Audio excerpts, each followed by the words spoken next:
आगे बढ़ते और बात करते हैं कोरोना अपडेट की। यूपी में कोरोना का कहर जारी है। आगरा में सेंट्रल जेल में कोरोना पहुंच चुका है, तो वहीं महोबा में एसबीआई बैंक में कर्मचारी कोरोना पॉजिटिव मिला है। इसके अलावा क्या कुछ है यूपी के दूसरे जिलों का हाल, वापस रिपोर्ट में देखिए। पूरे देश के साथ साथ यूपी में भी कोरोना बेकाबू होता जा रहा है। यहाँ सबसे ज्यादा आगरा में हालात खराब है। आलम यह है कि अब जिले की सेंट्रल जेल में भी कोरोना की एंट्री हो गई है। यहाँ 10 कैदी कोरोना पॉजिटिव पाए गए हैं, जिसके बाद से जेल में हड़कंप मचा हुआ है। दरअसल यहाँ पर 14 कैदियों और 13 जेल कर्मियों का कोरोना टेस्ट कराया गया था, जिसमें से 10 कैदियों की रिपोर्ट पॉजिटिव आई है। रिपोर्ट आने के तुरंत बाद 100 कैदियों को यहाँ पर क्वारंटीन कर दिया गया है। आगरा के सेंट्रल जेल में 10 कोरोना पॉजिटिव कैदी मिले हैं। ठीक पीछे आप देख सकते हैं, यही सेंट्रल जेल है जिसमें 10 कोरोना पॉजिटिव कैदी निकलकर सामने आए हैं। दरअसल एक कैदी कोरोना पॉजिटिव हुआ था, उसके बाद 27 लोगों की कोरोना टेस्टिंग हुई थी, जिसमें 14 कैदी थे, बाकी के अलावा स्टाफ था। और जब इसकी पूरी सैंपलिंग हुई तब जाकर पता चला कि कोरोना पॉजिटिव 10 कैदी इसी जेल में बंद है। जब से कोरोना पॉजिटिव की तादाद निकलकर सामने आई है, उसके बाद पूरे जेल महकमे में हड़कंप मचा हुआ है और साथ ही 100 से ज्यादा कैदी क्वारंटीन कर दिए गए हैं। इस खबर के आने के बाद से सवाल उठ रहा है कि आखिर जेल तक कोरोना पहुंचा कैसे। इसको लेकर हमारे सहयोगी ने डीजी जेल आनंद कुमार से जब सवाल किया तो उन्होंने क्या कहा, वो भी सुनिए। या तो कोई सैनिटेशन वर्कर इन्फेक्टेड था जिससे ये कैरियर बना है और वो एसिम्प्टोमेटिक था, और दूसरी बात ये हो सकती है क्योंकि हमारे जेल कर्मी अधिकारी इसमें सब नेगेटिव टेस्ट हुए हैं।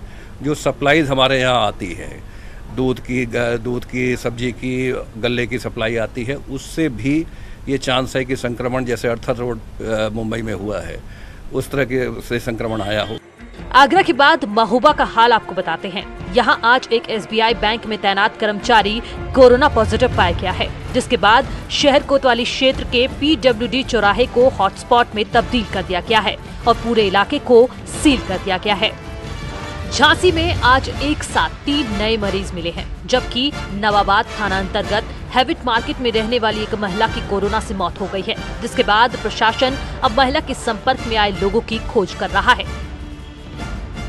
मेरठ में एक साथ 8 नए केस मिलने से हड़कंप मच गया है, जिसके बाद जिले में मरीजों की संख्या 270 के पार पहुंच गई है।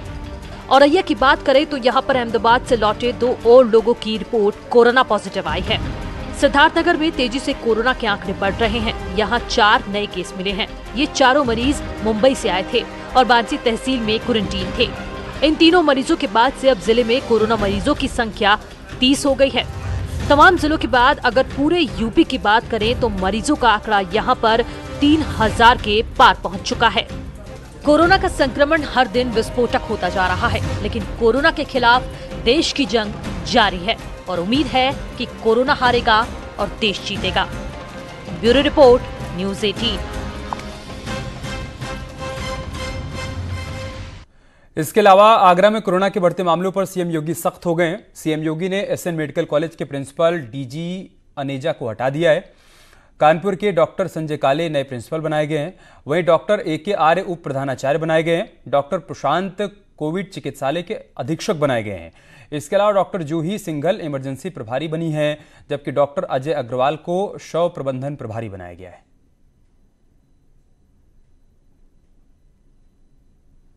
आगरा को लेकर सूबे के मुखिया योगी आदित्यनाथ पूरी तरह से सख्ती के मूड में है और वो अब किसी भी तरह की लापरवाही बर्दाश्त नहीं करना चाहते। लिहाजा उन्होंने आगरा के सरोजिनी नायडू मेडिकल कॉलेज को लेकर सख्त एक्शन लिया है और ठीक पीछे आप देख सकते हैं, यही वो सरोजिनी नायडू मेडिकल कॉलेज है जिसके प्रिंसिपल को हटा दिया गया है। देखिए, प्रिंसिपल के अलावा कल बड़ी कार्रवाई हुई जिसमें कई डॉक्टर, कुछ जो विभागाध्यक्ष थे उनको भी हटाया गया था। तो कुल मिलाकर ये है कि जो पिछले कई दिनों से लगातार जो लापरवाही की बातें सामने आ रही थी उसको लेकर तमाम एक्शन हुए हैं। जिस तरह से योगी सरकार एक्शन पर एक्शन लिए जा रही है, लिहाजा अब उम्मीद जगी है कि आगरा में बहुत जल्द अच्छे सुखद नतीजे आने की उम्मीद है। आरिफ खान, न्यूज़ 18, आगरा। पीएम मोदी के देश के नाम संबोधन में 20 लाख करोड़ के पैकेज का ऐलान हुआ था, जिसकी तस्वीर आज साफ हो गई है।